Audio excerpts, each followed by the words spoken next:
Welcome back to Led from Within. This podcast has taken a shift, right? We renamed it. We're moving into a new direction.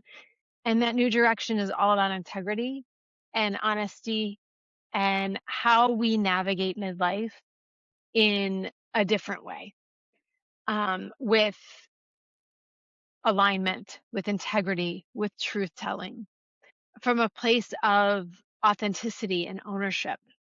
And so part of that is me owning my story and owning the parts of me that I haven't shared before because I haven't been able to. And so today, I think it's important that we have a conversation because as we go through these episodes, I get so excited to come and talk to you because I feel like I'm talking to you, like I get to sit down with my friend, right, over coffee, and we get to have a conversation. And part of that is letting you see me in who I am today and also who I was, because I think that we can all identify with those different versions of ourselves through our life. And for me, after my marriage ended, after it ended in betrayal, I didn't fall apart the way that I thought I might have or people expected me to. I actually did something that I think a lot of us do is I got really, really good at actually pulling it all together. I became a version of me that could handle all of it. And I did. And that's where I want to talk about today, because I think so many of us have experienced a lot of pain, um, traumas, both big and small. I hate that small traumas. It's like we say big T trauma and small t, but trauma is trauma, right? When our body experiences something that overwhelms our capacity to handle it, it is so much. And I've recently been reminded of this walking with a friend who's going through finding out about infidelity in her marriage. And it is a gut punch. I mean, that doesn't even go into the feelings that you have. And I know if you're listening to this and you have experienced it, it is a before and after. There is a before moment and there is an after moment. And the before moment is when you think, oh, this is true about your life. And then it happens, the awareness, you become aware of it, the betrayal happens, and then there's after. And the after is nothing is the same. Nothing. Like literally nothing is the same. And once you move through the shock and kind of the devastation of it, this is where I'm going to start my conversation from, because after the shock wore off, I decided that, okay, well, now what? Now what am I going to do? Right? This is my quote unquote new reality. If this is my life, I'm going to do it right. And so I pulled myself together. I decided to become the best co-parent and divorced mom. Like, I was like, if I'm going to do it, I'm going to do it so good. Right. And I did. I did really well. I was respectful. I was collaborative. I tried to be as easy as I could to work with. And listen, my ex did the same. He met me there.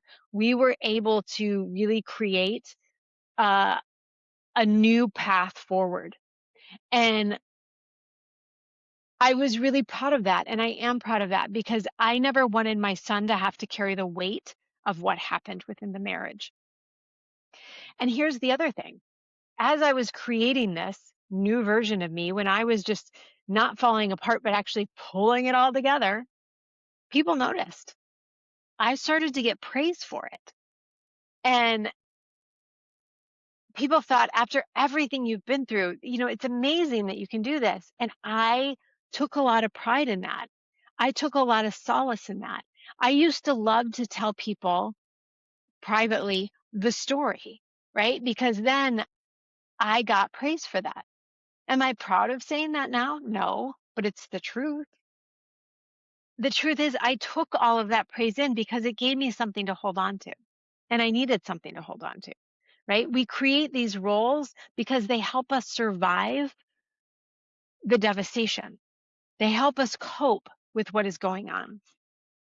But what I didn't know at the time, and what I actually skipped over completely, was myself. What do I mean? I didn't process the betrayal. I didn't let myself be angry. I didn't let anyone really see me. I created a version that everyone could love, but it wasn't actually me. And I don't regret it.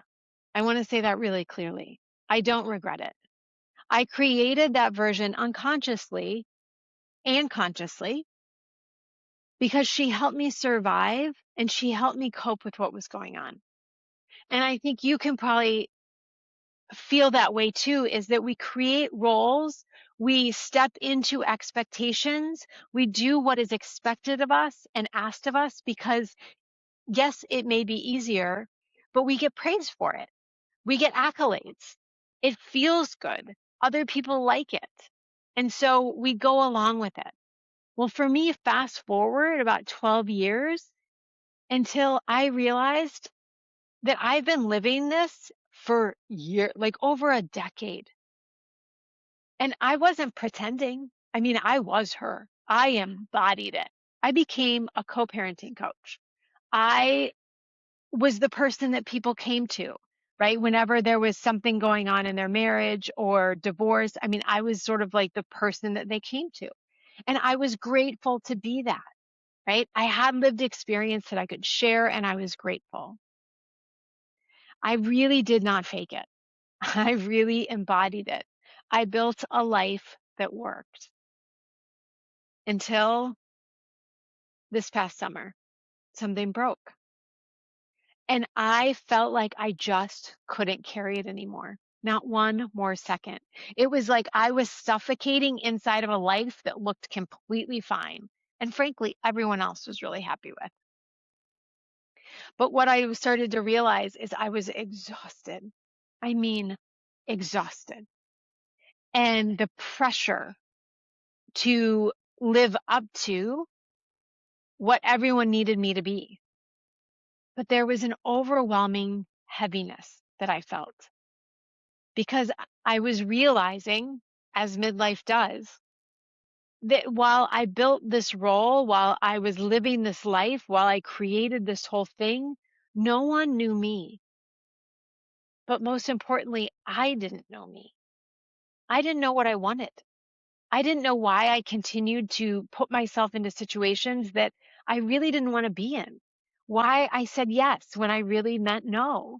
Why I wouldn't leave a relationship when I knew that I should. Like there were all of these competing things going on, and the heaviness and the exhaustion and the pressure was suffocating me. And this is where it got really intense because I realized that I could continue to play these roles and be exhausted by it, to be depleted and to be angry. Or I could start to tell the truth. And I started to tell the truth in tiny ways. And then I started to tell the truth in bigger ways. I ended a long-term relationship. I sat down with my ex and his wife and shared with them that I could no longer play the role and hold the secrets of our family. And that was going to involve telling my son things that we hadn't shared before. I had to start telling the truth in all of those places where I was just trying to manage everything. And it was really hard because I knew in my bones I couldn't keep living the way that I was living where I was not honest with other people. It literally felt like I was being choked by this role that I had on me. It was just so heavy. But the hard part in that is that we have to disappoint the people around us. We have to rock the boat. We have to then let everybody else have a reaction and a feeling. The hardest part was watching my son's face as I spoke to him. The hardest part was after wondering, is he going to be okay? What does he think of me? What does he think of everyone? Is he going to be able to move through this? Sitting and having the conversation to end the relationship that I had been in was intensely hard because I had built a life that looked okay, but it wasn't okay for me. And when I zoom out, right, when I look at this, not the woman who's living in the life, right, but when I zoom out with the experience, with the knowledge, with the expertise that I have, I can look at myself and realize that I could not have done any of that 12 years ago. Because 12 years ago, 10 years ago, 8 years ago, 5 years ago, she was surviving. She was coping. She didn't yet have the resources to be able to tell the truth. She didn't have the resources to access the courage that it takes to move in that direction. I didn't have the capacity. This version of me was not wrong. She was protecting me, and I am extremely grateful for her. But what I realized is that the roles that I created to make it through and to survive and to cope with what was going on was never meant to be where I stayed. And I feel like I stayed a little too long because I was avoiding the healing. I was avoiding doing the work, the nervous system work, the emotional work to really evolve into a next version of me. But once I started down that path, once I started to allow myself to feel angry, once I allowed myself to feel rage that was inside of me, and this is where midlife really brings it for you, right? Because all of the ability to tolerate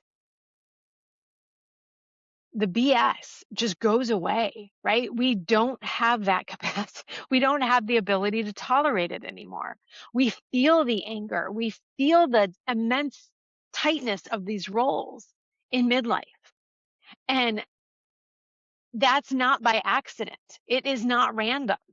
This is why I want to have this conversation now on this podcast and why I changed the theme, because I see it so often in the people that I work with, in my friends, in the people around me, that women who have built beautiful, functional lives are actually not living within them. They're absent from it. They're empty. And they feel exhausted. They feel pressure. They feel overwhelmed. And they cannot take it one more second. They feel like they are absolutely going to burst. And so I ask you, where have you become a role, right? Instead of the person who's living inside of your life? Where have you been holding everything together, but losing yourself in the process? Because these are the questions that we actually want to ask. It's not about everything else. Yes, we have to understand how we got there. What are the roles that we use to create, to survive, to cope?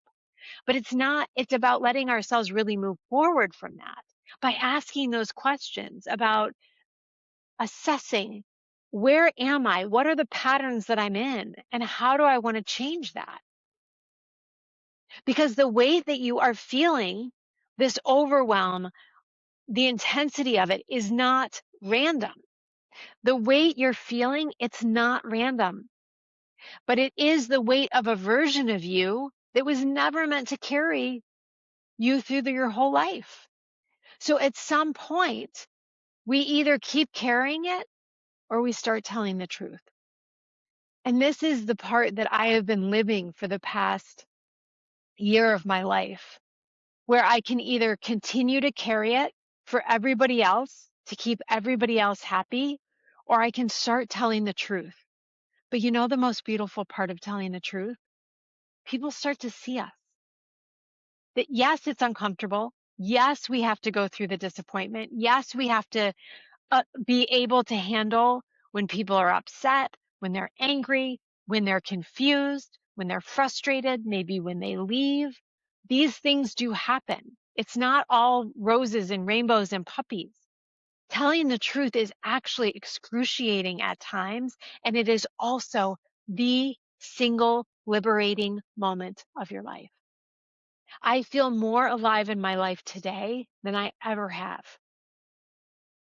But it comes from being willing to do the work, to grow our capacity to tell the truth, so that we can start to allow God to pour in all of the goodness that we're actually here to have.